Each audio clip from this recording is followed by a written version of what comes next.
Minister Khidasheli, thank you very much for finding time to talk to us. You're very busy since you're being just appointed, so I'm sure your diary is packed. Thank you very much, and it's a pleasure for me. I would like to start from the, where just a few days ago, Georgia started joint military exercises with the US, and I would like to understand how relevant are these exercises. They're certainly not the first, hopefully they will not be the last. Why are they important? Well, it is in a way first, considering the scale of it and importance of it. We've never had so many soldiers involved in one training. That's why we can say in a way they are first. They are very important for many different reasons. One of them obviously being a very simple fact that military needs to go through the training all the time in order to be compatible and ready for all the tasks they might have. It's critically important for us to have those trainings conducted together with our partners, together with the American or European soldiers.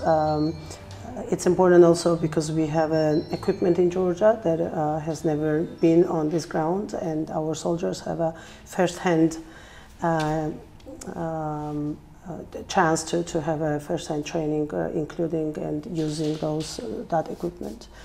But at the same time, it has a huge political importance for us because every training of this kind makes us believe that the partnership that we have for a number of years, for a decade, more than a decade already, with the United States, and NATO, European allies, continues, grows, and gains more strength than ever before. And it obviously helps to the confidence building, and it helps to the strengthening of the entire infrastructure and the system in here.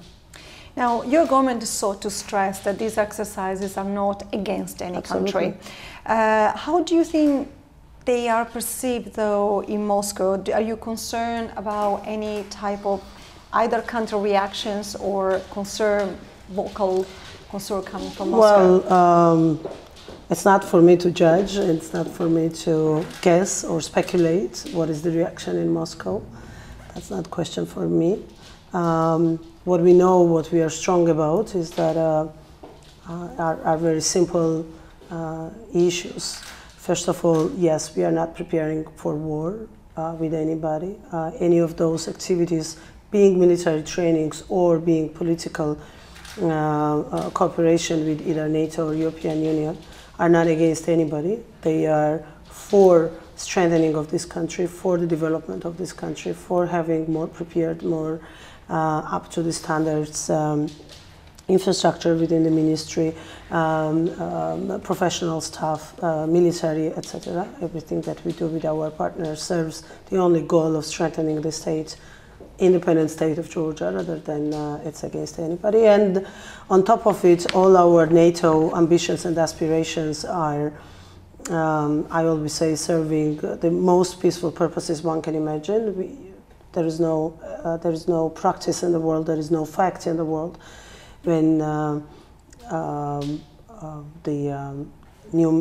enlargement of NATO, the new members of NATO have created problem or war kind of situation for anybody. Just the opposite. It has ensured the peace and security of those states and peace and security of Europe as such and the world at the same time in that respect. So looking at Georgia going to NATO and eventually becoming a member of NATO serves only one purpose: having peace in this part of the world the same way as we have peace in Baltics and in all other countries that have joined NATO at a later stage. I see it as an instrument of peace and development rather than anything else.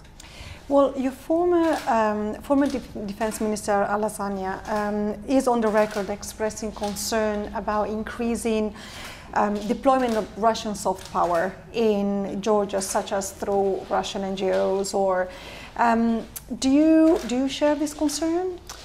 Well, I think it's a concern for the entire Europe, not just for Georgia. There are so many conferences on record, off record in these days all over the Europe, conducted exactly on Russian propaganda, on the effects of Russian propaganda. There is even a new terminology, Russia Today propaganda, that everybody is using. Me denying here will be very funny and not serious, obviously. It's present here, but if you compare the levels of the, let's say, Russia Today type of propaganda in Georgia, I can easily say that it's to an extremely lesser extent than in some of the European capitals and European countries. It does not make us happy, or it does not make us to sit back and forget about it. On a daily basis, we should be alerted and we should be watching that nothing like that goes on a wider scale. But Georgia is a country, and Georgians are the people where over these 2 decades Russians have never found a fertile grounds for their either propaganda or any kind of any influence over the society, over the feelings in this country. There is a very simple answer to all those questions somebody in Moscow or in Brussels or in Washington might have in this direction. In today's Georgia, there is almost no family who has not experienced in his lifetime, not historically, not reading the books, but in his lifetime, loss because of the Russian soldiers occupying Georgia. And it's a very important factor when we talk about influences or soft power becoming more and more dominating our daily lives.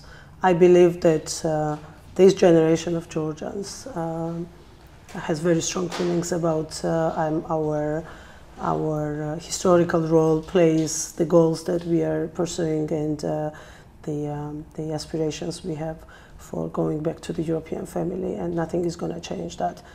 Particularly ongoing occupation is not going to change that.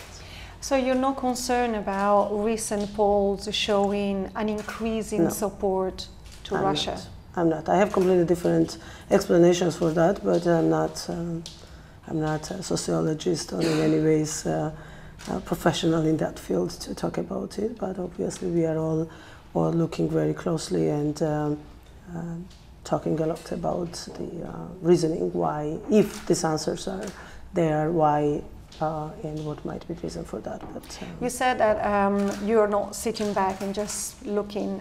Is there anything you're doing proactively to somehow shore up this propaganda? Well, I think that the most important strategy against any propaganda of that kind is a positive agenda, and I believe the Georgian state today has a very strong, clear, positive agenda, which is about as I've already said, us going back to our historical place where we belong. We don't consider Europe as something out there that we are joining today, but we feel that we are going back home. That's kind of an attitude that is growing in Georgia more and more, especially after the CFTA and the association agreements have been signed. It's a positive agenda about growing professionalism, growing self-confidence, growing dominance of liberal democratic behaviors in the state institutions. We are building liberal democratic state, and that's the answer to most of the problems or questions this country had for these last years or decades. And it's talking honestly to the people about and not raising unnecessarily unrealistic expectations, but kind of managing expectations, having people aware of all the steps and stages we should go through in order to get to the final goal that we are talking about. We are not talking about Russia and Georgia. We are talking about Brussels. We are talking about London. We are talking about bringing budget airlines to Georgia that are going to take Georgians to European capitals and introduce them to the civilized world and the rest of the world. We are talking about the visa-free with Europe, because this is what we believe is going to be a big vehicle for Georgian citizens for feeling even more Europe in their daily lives. This is our agenda. This is what we are working for, talking about, looking forward. Russia, we need to do everything possible to avoid any further complications. The very aim and the goal of this government is to avoid the war and not to allow the war on the ground in this country anymore.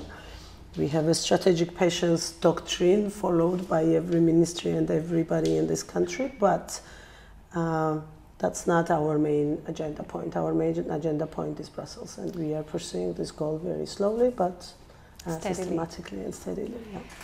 So you've just been appointed, but can you detail what's Georgia's security strategy in few points? Well, being Minister of Defense, you don't need to be Minister of Defense to have those points on your mind.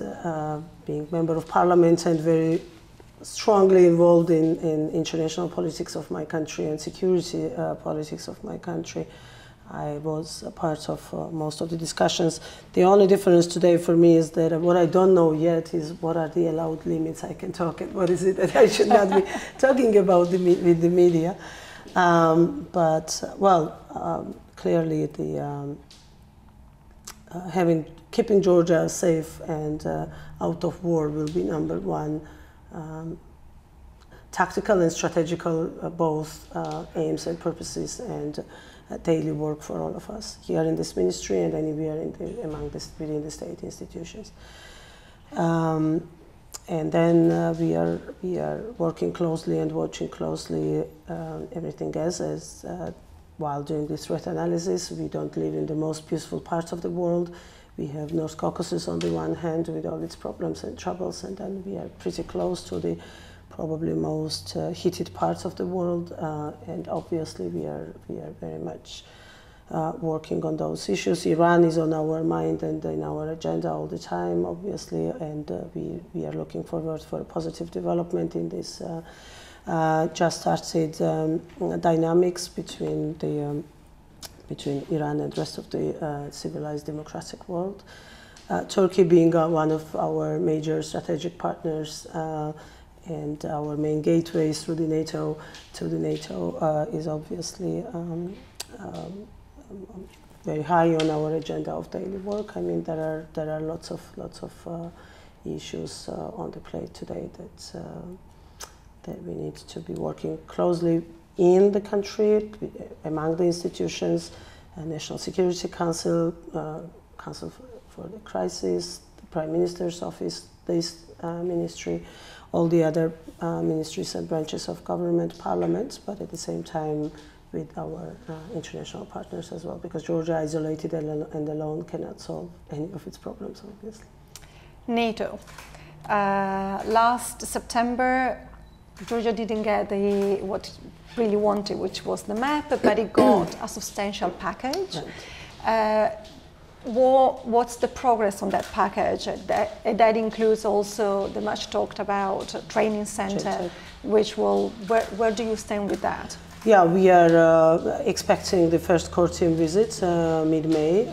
Actually, next week they will be here in Tbilisi discussing all the preparatory work is finished, and that's why we are going to have this mission here, talking already about the implementation phase.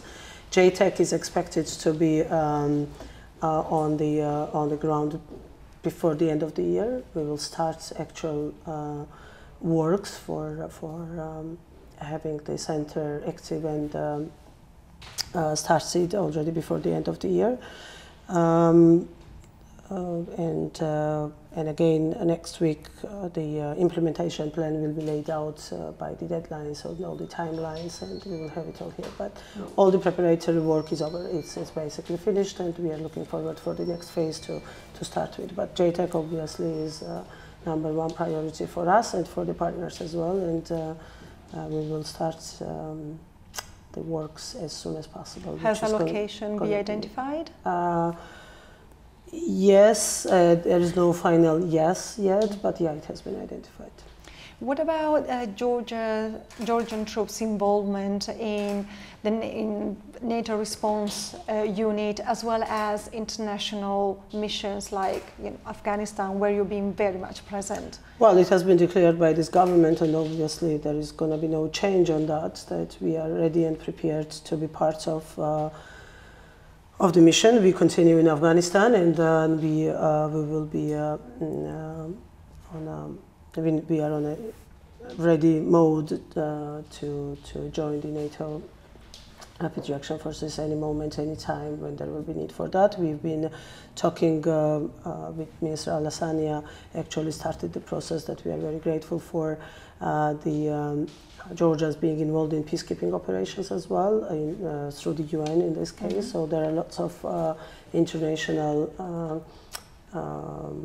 activities going on in this direction, and Georgia has announced many times, and it stays firm with me being a minister as well, that we are ready to contribute to the world peace and security by all means and in any ways that we can be helpful, useful, and it's very important for our army itself as well.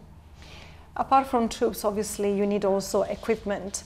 What is the status related to a big controversial arms deal with France in terms of supplying? I don't think there is anything that controversial. It's from what I've already learned during this week, it's on, and we are preparing a visit to Paris, and I'm pretty sure that I'll be honored to sign this deal pretty soon.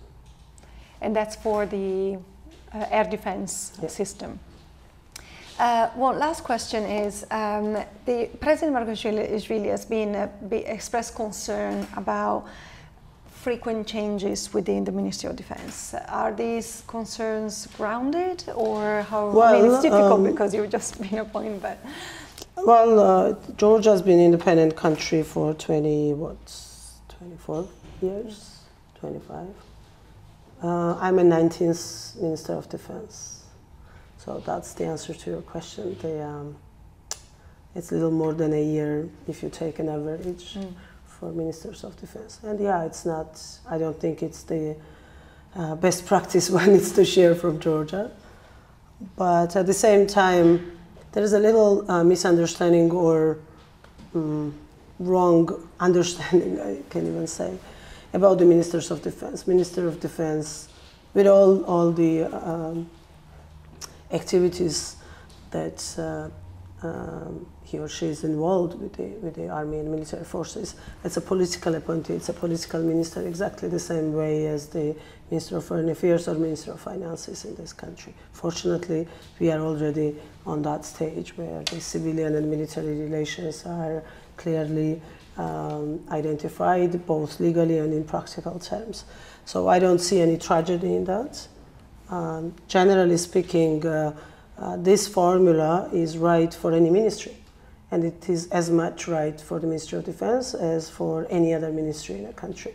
Stability and the long-term chance for the long-term vision to be implemented by a minister is an asset for any ministry. But at the same time, Georgia is not yet there. It's not at the established, well-developed democracy level. So there will be changes in different ministries probably, and it's not the last, not just for this ministry, but generally speaking. And we have elections in a year and a half, which also limits my mandate by a year and a half at this stage. So depending on the results of the election, I might stay, I might leave. It's obviously up to the Georgian people what will be the end of the elections next year. But I would not make a tragedy out of it. I think it's okay, it's dynamic. The process is pretty dynamic in Georgia. Every appointment also serves its purpose, politically speaking, both domestically and internationally. And I believe that my appointment served its purpose by identifying even more clearly the direction Georgia is moving to. And that was the strategic idea behind this appointment, probably. Well, Minister Khidasheli, thank you very much for the interview and finding time for us on a very busy week, in fact. Thank you very much. That was an early stage, and I appreciate it.